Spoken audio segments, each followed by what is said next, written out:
Hello students, good day to all. This is Anjum Sheikh here, Headmistress of Pre-Primary and Primary section, and I will be teaching you English. As I know, you all, everyone don't like English subject. So can you all tell me what is your favorite subject which you like the most? It may be English, maths, science, but my favorite subject is social science. And you must be thinking, if my favorite subject is social science, then why I am teaching you English? My dear children, I am going to teach you social science, that is a part of social science, history in English subject. And when we talk about history, history of our place where we live or history of our nation, especially history of our place where we live, Maharashtra, there is only one great personality which comes to our mind who has laid his life for our state, that is Chhatrapati Shivaji Maharaj. Yes, Chhatrapati Shivaji Maharaj and his Mavalas have laid their life for attaining Purna Swaraj for our state. They have fought with many rulers and many other peoples for our state. When we talk about the history of Maharashtra, as you can see, the state, the Maratha Empire was not limited only to Maharashtra, but it had also occupied or conquered almost all the parts of the nation. Here in the picture, the Maratha Empire is displayed. And in the reign of the Maratha Empire, when the Maratha Empire was conquering day by day, step by step ahead or moving forward, at that time our nation was ruled by the Mughals. And Akbar, Emperor Akbar or Akbar the Great, was the Mughal emperor of the Mughal Sultanate in the reign of Shivaji Maharaj. Now, Emperor Akbar or Akbar the Great is known as one of the greatest rulers in the world, not just because he had a vast empire, a very strong army, untold wealth, but because he was a good human being. He cared for his subjects, his people. He had great respect for scholars, writers, poets, and artists belonging to different religions. He was a patron supporter of art and culture. There were 9 gems or Navratna in his court. At that time, they were famous. Many people believe that of these 9 gems, Birbal was the closest to the emperor. As you can see, Akbar and Birbal, many stories are there in the history. Yes, but we don't know whether all the Akbar Birbal stories that we hear today have any basis in history. They have been handed over generation mainly by word of mouth. Means there is no written evidence of any Akbar Birbal stories. Now here many of the people believe that 9 gems Birbal was the closest of emperor's heart. Akbar loved to present interesting question or problems in his court, and Birbal never failed to come up with an equally interesting answer. Birbal was known for his intelligence and wit. Now here in the lesson number 2, Who's the Greatest, I am going to share such 2 stories of Akbar and Birbal which are very popular. So let's see what is the story about. Who's the greatest?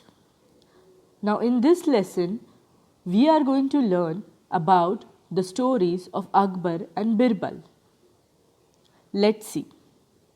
But before that, children, I request you all to hold a pencil, keep the textbook in front, and as I read and explain you the hard words and the difficult words and the meaning of hard and difficult words, please note down in the textbook itself with the pencil and then note it down in your rough book where you are going to write the notes. Emperor Akbar or Akbar the Great is known as one of the greatest rulers in the world, not just because he had a vast empire, a strong army, untold wealth, but because he was a good human being. He cared for his subjects. He had great respect for scholars, writers, poets, and artists belonging to different religions. He was a patron of art and culture. The nine gems or Navratnas in his court were famous. Many people believe that of these nine gems, Birbal was the closest to emperor's heart. Akbar loved to pose interesting questions or problems in his court. And Birbal never failed to come up with an equally interesting answers.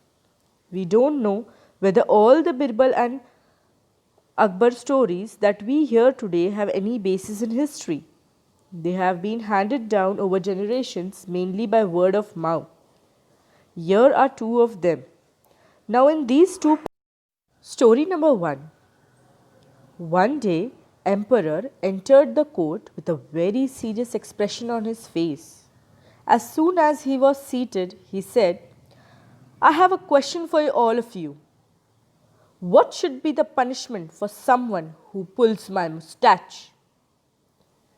The court was stunned. Stunned means the court was shocked and temporarily out of reaction.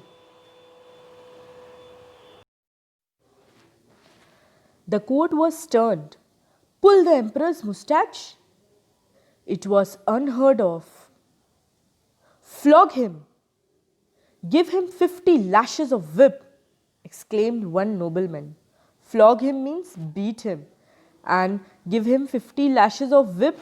Whip is actually the strip of leather, long strip of leather used to beat in earlier days.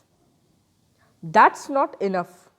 Put him in jail without food and water. In earlier days, offending the Emperor Akbar was the greatest crime. Let's see what other people says.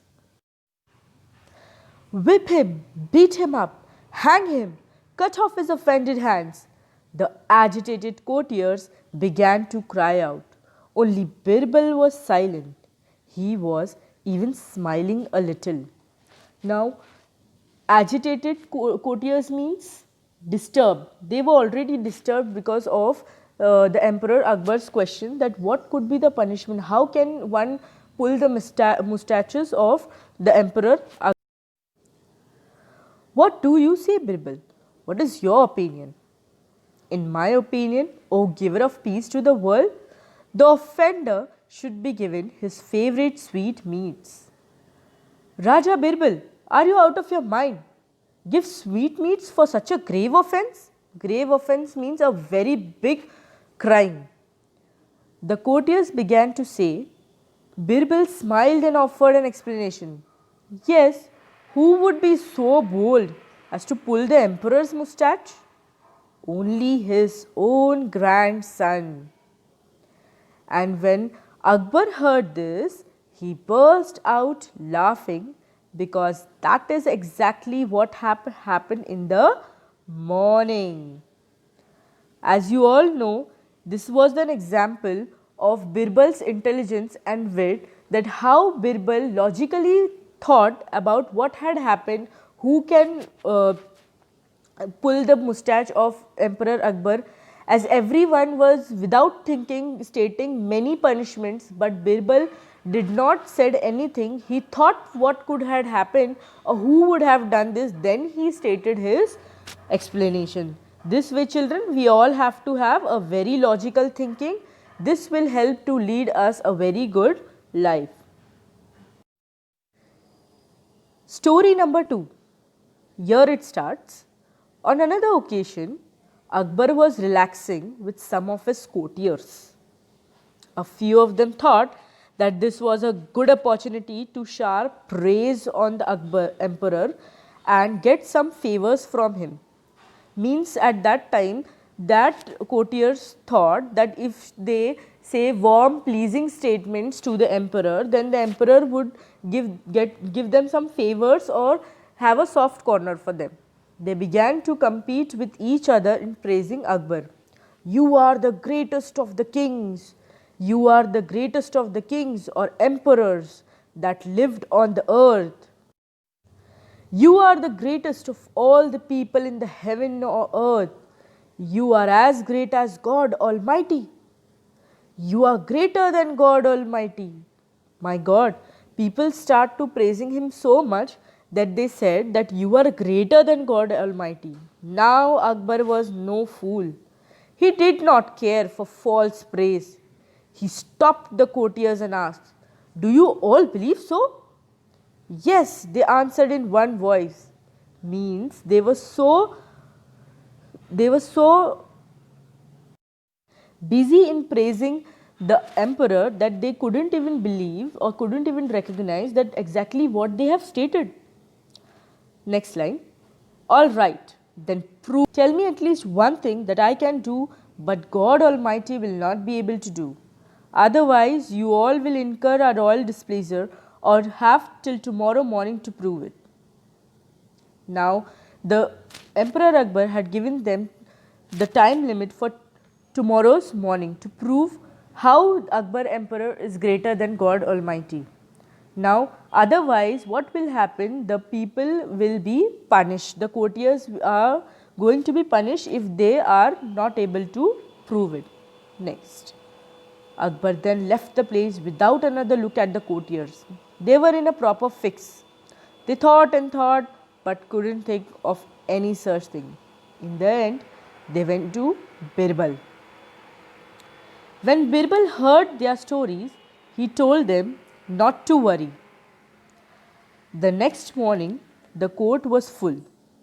Everyone was curious to see what would happen next. Just then, Birbal stepped forward and bowed low. Please don't be angry with those who think you are the greatest. There's certainly at least one thing that you can do, but the God Almighty cannot. Akbar looked at Birbal thoughtfully, and what is that one thing? He asked. When you want to punish someone, you can banish that person, means throw that person out of the country or kingdom, that you can throw him out of your kingdom. But God's kingdom extends everywhere. The Almighty cannot banish anyone from his kingdom. Akbar's face lit up with a smile. That was very clever, Birbal. While showing how I have an advantage, you have also shown that God is greater. I believe you. Akbar was so pleased with the answer that he forgave the courtiers for their stupidity.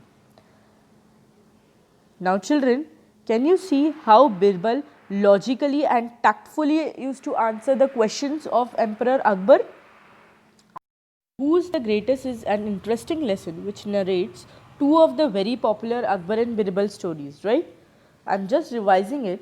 Akbar would always pose interesting questions and problems in his court, and Birbal, one of his 9 gem of or Navratna, never failed to come up with an answer displaying his wit and humor. In this lesson, one of the stories talk about Emperor Akbar's question to his courtiers, what should be the punishment for someone who pulls my moustache? While everyone called strict actions for the grave offence, Birbal smilingly suggested that Akbar should give the offender his favourite sweetmeats. He said, who would be so bold to pull the emperor's moustache other than his own grandson? Whereas the next story is the challenges. Akbar posed to his courtiers who showered him false praises, called him greater than the Almighty. While the next story is the challenges Akbar posed to his courtiers, where they have given false praises to the Akbar emperor, and where Birbal came out with a logical thinking and a very intelligent and tactful answer to rescue the courtiers from the punishment. Now here we have learned how Birbal used logical thinking for the betterment of kingdom and pleases everyone with his wit and humor, and you all are growing children. Even you should have a decent behavior, logical thinking, and that will make you wise. Okay children, jot down all these meanings in your notebook, and whatever the meanings during the explanation I have told you, that also you jot down in your rough book. And thank you for listening to my video and thank you for lending your ears. Hope you all have understood the lesson. If not, you all can revert me on your class WhatsApp group with whatever queries you are having. Thank you.